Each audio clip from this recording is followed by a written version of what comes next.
السلام عليكم ورحمة الله وبركاته، أخباركم يا سنة رابعة؟ يا رب تكونوا بخير. إن شاء الله النهاردة هنبدأ مع بعض في المفهوم الثالث لمادة العلوم للصف الرابع الابتدائي للترم الثاني. والمفهوم الثالث يا سنة رابعة بيتكلم عن مصادر الطاقة المتجددة، وهو مفهوم سهل وبسيط وهيخلص معانا في فيديو واحد. بيبدأ المفهوم بالطواحين الهوائية والطواحين المائية، دي كانوا بيستخدموها قديما. الطواحين الهوائية والطواحين المائية كان بيعتمد عليها الناس قديما، وجاية من اسمها طواحين، يعني وظيفتها طحن. طيب هتطحن ايه بالظبط يا مس؟ هتطحن الحبوب مثل القمح وتحولها إلى دقيق. يبقى الطواحين الهوائية وظيفتها طحن الحبوب مثل القمح وتحويلها إلى دقيق. يبقى الطواحين الهوائية طحن الحبوب، هي من اسمها طواحين يبقى طحن الحبوب مثل القمح وتحولها إلى دقيق. طب يا مس الطواحين المائية برضو وظيفتها طحن الحبوب زي حبوب القمح وتحويلها لدقيق. هما الاتنين ليهم نفس الوظيفة. طيب تعال نكمل. طواحين هوائية يعني بتشتغل بالهواء، يعني بتشتغل بمصدر متجدد ومتاح دائما اللي هو الهواء. طيب طواحين مائية يعني بتشتغل بمصدر متجدد ومتاح دائما اللي هو الماء. تمام. طيب يا مس احنا عرفنا ان الطواحين دي بتطحن الحبوب مثل القمح وتحولها إلى دقيق. طيب أصلا هي بتتكون من إيه؟ بتتكون من أزرق أو شفرات. تمام؟ ديت اسمها أزرق أو شفرات الطاحونة. وده الإخرام ديت عاملة زي الفتحات، وهي عشان هوائية يا سنة رابعة يبدأ الهواء يدخل من الفتحات، ولازم يكون هواء ورياح شديدة تدخل من الفتحات وتبدأ أزرع الطاحونة تلف وتتحرك. تمام. ولازم اللي يحرك أزرع الطاحونة رياح شديدة. طيب لو مفيش رياح هتفضل الطاحونة ثابتة في مكانها، ولا الجمح هيتطحن ولا الأزرع هتلف معانا، ومصالحنا كلها تتعطل. يبقى الطاحونة الهوائية فيها أزرع وجواها فتحات، الفتحات دي بيدخل منها الهواء وبتساعد على حركة أزرع الطاحونة. يعني دي من العيوب بتاعتها، أيوة هي ليها ميزة، دي من المميزات إن هي بتشتغل بمصدر متجدد اللي هو الهواء ومتاح دائما، لكن ليها عيوب. من عيوبها يا سنة رابعة إن هي بتكون غير فعالة وغير مجدية، يعني ممكن ما يبقاش في المنطقة دي رياح شديدة، وبالتالي كل المصالح بتاعتهم كانت بتتعطل. إن شرط أساسي عشان بتشتغل بالرياح الشديدة، ومش في كل الأحيان بتهب رياح شديدة، فده حاجة مش كويسة. فإحنا كنا بنقول له غير فعالة وغير مجدية مقارنة بالأجهزة الحديثة. يعني الأفضل يا سنة رابعة جهاز حديث مثلا يشتغل بالكهرباء وخلاص، يعني هنجز منه المهام بتاعتي بسهولة وبيسر وبسرعة ومش هاخد وقت كتير، غير لما استنى الطاحونة الهوائية لما تيجي رياح شديدة وتشغل أزرع الطاحونة. أيوة هي ليها ميزة إن هي بتشتغل بالهواء والهواء متجدد وشيلوث البيئة، لكن مصالحنا هتتعطل، يبقى غير فعالة وغير مجدية مقارنة بالأجهزة الحديثة. تاني عيب غير مضمونة، فأحيانا لا تهب الرياح، لا تهب الرياح. خلاص. طيب ده بالنسبة للطواحين الهوائية فيها أزرق أو شفرات وفيها فتحات وشرط أساسي تكون رياح شديدة. تعال نيجي للطواحين المائية. قلنا أي طواحين طحن الحبوب وتحويلها لدقيق، مصدر متجدد ومتاح دائما اللي هي المية. طيب لازم المية تكون جارية وسريعة، تمام، علشان تبدأ تحرك الطاحونة بتاعتنا، وبرده فيها فتحات كده بيدخل من جواها المية. يبقى لازم المية اللي عندنا تكون جارية وتكون سريعة ومتدفقة بسرعة وكتيرة علشان الطاحونة المائية تقدر تشتغل. طيب لو المية جفت ساعتها الطاحونة بتاعتنا مش هتشتغل. يبقى برضو نفس العيوب ان هي غير فعالة وغير مجدية مقارنة بالأجهزة الحديثة. جهاز حديث أحسن لي من كل ده. الطواحين المائية غير مضمونة، فقد يجف المياه، فقد تجف المياه. الطواحين الهوائية والطواحين المائية. الطواحين الهوائية والطواحين المائية الاتنين بيشتغلوا بمصدر متجدد ومتاح دائما، لكن من عيوبهم إن هم غير فعالة غير مجدية غير مضمونة. غير فعالة غير مجدية غير مضمونة. غير فعالة وغير مجدية مقارنة بالأجهزة الحديثة. غير مضمونة، فأحيانا لا تهب الرياح أو يجف أحد مصادر المياه. طيب بعد كده بيدخل لنا على الأجهزة اللي احنا بنستخدمها حديثا، لأن الطواحين المائية والهوائية زي ما اتفقنا قديما. نيجي بعد كده حديثا بقت فيه توربينات هوائية وتوربينات مائية. وهوائية ومائية برضو بيشتغلوا بمصادر متجددة ومتاحة دائما. لكن التوربينات الهوائية لما نيجي نوصفها هنقول هي أطول من الطواحين الهوائية. بص الطواحين الهوائية عاملة ازاي؟ التوربينات بتبقى طويلة جدا وبتنتشر في الصحراء. خلاص. يبقى التوربينات الهوائية أطول من الطواحين الهوائية. طيب عدد الأذرع ديت الأذرع أو الشفرات، أذرع أو شفرات، عدد الأذرع أقل من أذرع الطواحين الهوائية. 3 بس، لكن هنا كذا، يعني الأذرع هنا كتير لكن هنا 3 بس الأذرع قليلة. تمام. يبقى احنا دلوقتي وصفناها طويلة وعدد الأذرع بتاعتها قليلة ولا تحتوي على فتحات. مفيش فتحات زي الطواحين الهوائية، ولا تحتوي على فتحات.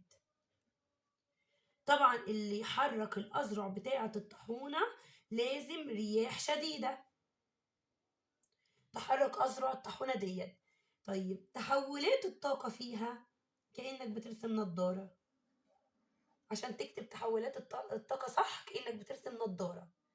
بيكون عندنا مدخلات وبيكون عندنا مخرجات. هي بيقول لك طواحينها توربينات هوائية. توربينات هوائية يبقى بتشتغل بالهواء، يعني اللي هيحركها الرياح الشديدة. عشان كده من أفضل الأماكن اللي نحط فيها التوربينات الهوائية بتكون في الصحراء، عشان الصحراء فيها رياح شديدة. تمام. توربينات هوائية يعني هواء يعني رياح، يعني الرياح ده هيحرك أذرع التوربينات حركية. والتوربينات توليد الكهرباء هتتولد لطاقة كهربية من حركية دي المدخلات إلى كهربية دي المخرجات. يبقى التوربينات دي بتلف وبتتحرك وتولد كهرباء. توربينات توليد الكهرباء. توربينات توليد الكهرباء من طاقة حركية لطاقة كهربية، من طاقة حركية لطاقة كهربية. تمام. أي توربينات على كده. حتى التوربينات المائية نفس القصة. طيب التوربينات المائية المية نازلة من منطقة عالية الارتفاع إلى منطقة منخفضة الارتفاع زي الشلالات. المية نازلة من منطقة عالية الارتفاع إلى منطقة منخفضة الارتفاع. طيب علشان نتحكم في تدفق المية نروح نعمل على بناء السدود. السد يتحكم في تدفق الماء. ازاي؟ بدل ما المية نازلة كتلة واحدة على بعضيها، يبدأ السد يتحكم في تدفق المية، ويبدأ ينظم تدفق المية بتدريج معين. خلاص؟ طيب العلماء عشان يستفادوا من المية كمصدر متجدد فتحوا السدود وركبوا جواها توربينات مائية. توربينات مائية. طيب جوا السد هنا توربينات مائية. طبعا فوق لو هنقول تحولات الطاقة، طاقة وضع الجاذبية، لما تيجي طاقة الوضع تتحرك هتبقى طاقة حركة.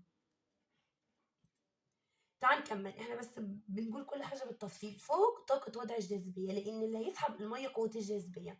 لما تبدأ المية تنزل على السد والسد يتحكم في تدفقها، تبدأ الطاقة تتحول إلى طاقة حركة. طيب المية وهي نازلة بتخبط في التوربينات، فبتعمل على حركة التوربينات، والتوربينات لما تتحرك تولد كهرباء. توربينات توليد الكهرباء. توربينات توليد الكهرباء، سواء كانت توربينات مائية أو توربينات هوائية. نعمل النضارة بتاعتنا ونكتب له المية نزلت من السد، حركت التوربينات طاقة حركية، والتوربينات حولتها لطاقة كهربية. تمام؟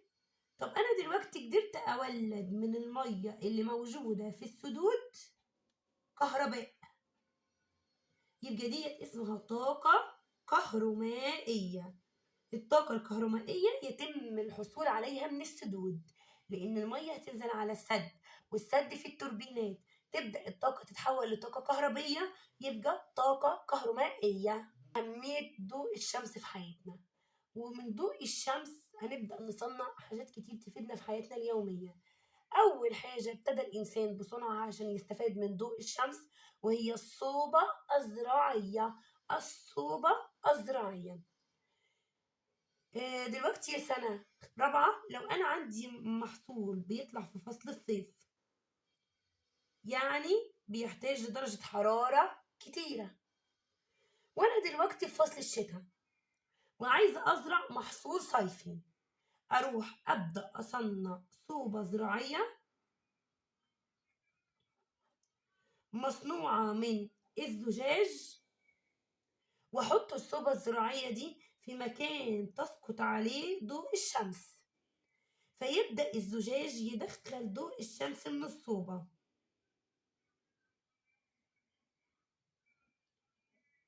للمحاصيل اللي جوا أو للنباتات اللي جوا، فتبدأ المحاصيل تنمو وتكبر، مع إنه محصول كان بيطلع في الصيف أصلا، وأنا دلوقتي في الشتاء، والشتاء بتكون برد. إزاي أدفي المحصول بتاعي وإزاي أخليله المناخ دافئ عشان المحصول بتاعي يكبر؟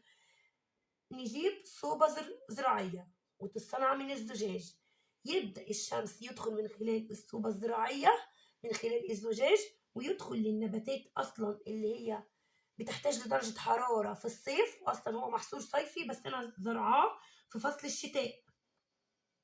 يبدأ المحصول يتدفى ويكبر، وبكده أنا حصلت على محصول صيفي بس في فصل الشتاء. يبقى من اسمها يا سنة رابعة صوبة زراعية، يبقى بنتم فيها زراعة المحاصيل. زراعة المحاصيل الصيفية في فصل الشتاء. زراعة المحاصيل الصيفية في فصل الشتاء. تمام؟ أو زراعة المحاصيل التي لا تنمو إلا في المناخ الدافئ. زراعة المحاصيل التي لا تنمو إلا في المناخ الدافئ، اللي هو أصلا محصول صيفي بيحتاج لدرجة حرارة كبيرة، فأنا عشان الشتاء فيها برد كتير فأروح أعمل صوبة زراعية وأحطها في مكان بتطلع فيه الشمس كل يوم وبتسقط عليه الشمس كل يوم، فيبدأ ضوء الشمس يدخل النبات والنبات يكبر. يبقى أهمية الصوبة الزراعية: واحد، زراعة المحاصيل الصيفية في فصل الشتاء، وزراعة المحاصيل التي لا تنمو إلا في المناخ الدافئ. زراعة المحاصيل التي لا تنمو إلا في المناخ الدافئ. وبكده قدرنا نحصل من ضوء الشمس أو نستفيد من ضوء الشمس من خلال الصوبة الزراعية، يعني زراعة المحاصيل. تاني حاجة عندنا يا سنة رابعة المرآة المقعرة.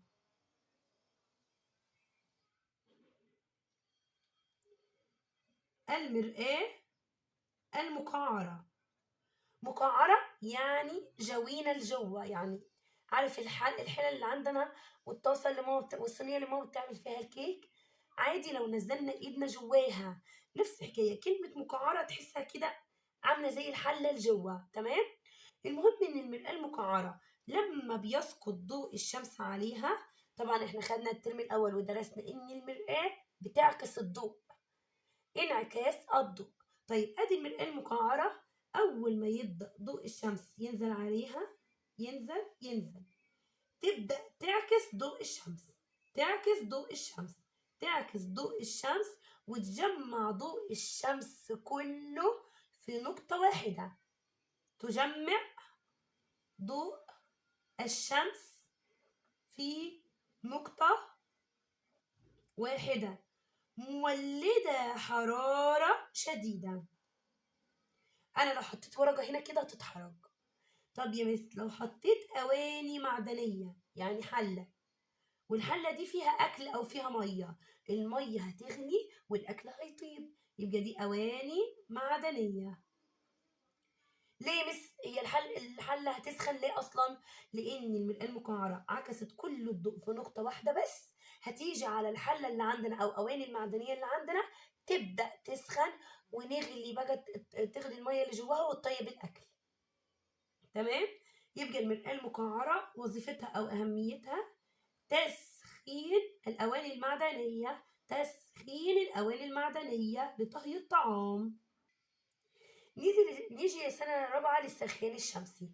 أي سخان وظيفته تسخين المياه، يبقى هي دي وظيفة السخان الشمسي.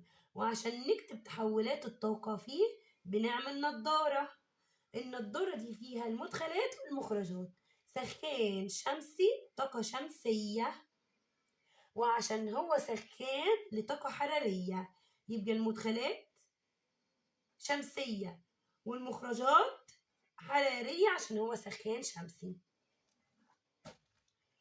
بعد كده يا سنة رابعة بناخد الألواح الشمسية، عشان نكتب تحولات الطاقة بنرسم نضارة، مدخلات ومخرجات.